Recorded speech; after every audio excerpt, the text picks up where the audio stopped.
So, are you having fun? Yeah.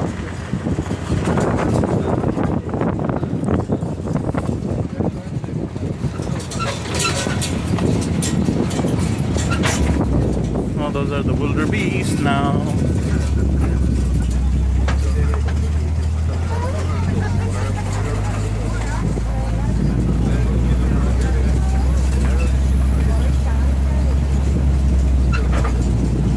Those are the Sitatunga antelope in the far left corner of the enclosed part of the barn.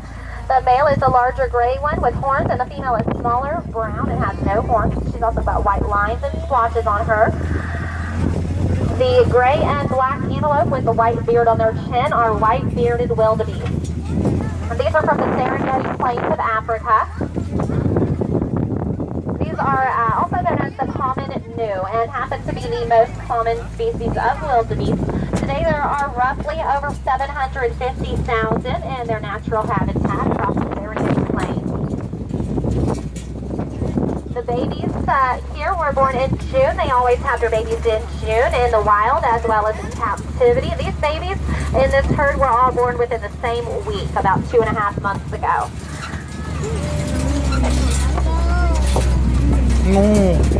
Oh, go.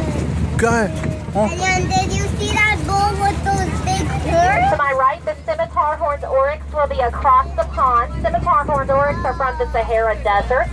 Currently extinct today, only found in captivity. There is also a ring-tailed lemur's tail hanging down from the side doorway of that house. There's a zebra behind you. The ring-tailed lemurs have a shelf right above that particular doorway that they like to sit on and just hang their tail down to, I guess, show off their pretty tail. On my left, the zebra. You're looking at a specific species of zebra called the Chapman zebras. There are several different types of zebra. These can be identified by their tan stripes rather than white ones if you look closely, along with little shadow stripes in the middle of their larger, not so white ones. The baby was born in June about 2.5 months ago.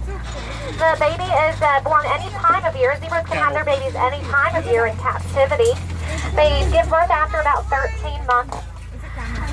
Every zebra is also born with its own unique set of stripes.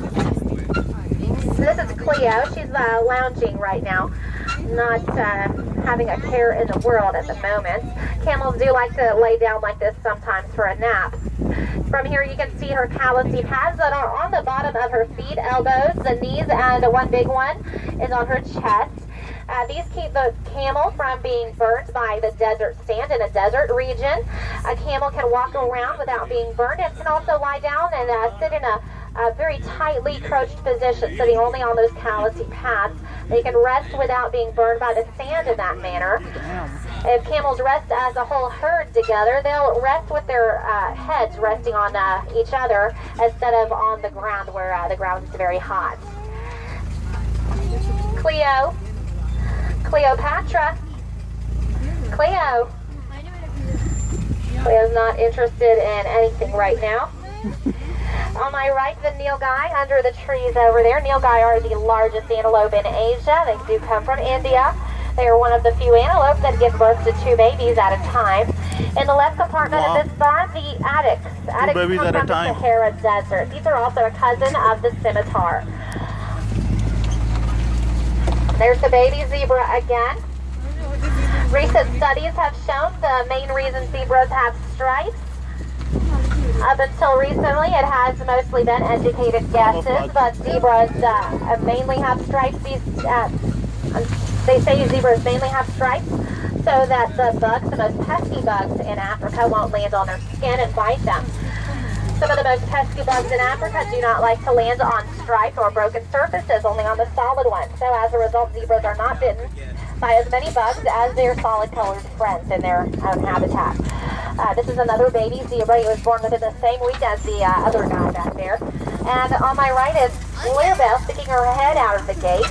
Bluebell has to be in this enclosure here so she can get her leg washed every day. She does have a big gash on her front left leg. And again, we've been washing it every day, so it does not close up with an infection inside. We don't want it to get infected while it's closing. Once she is all healed up, we can let her out. Until then, she has to stay right here. If we were to let her out too soon, she would not let us get close enough to wash her legs.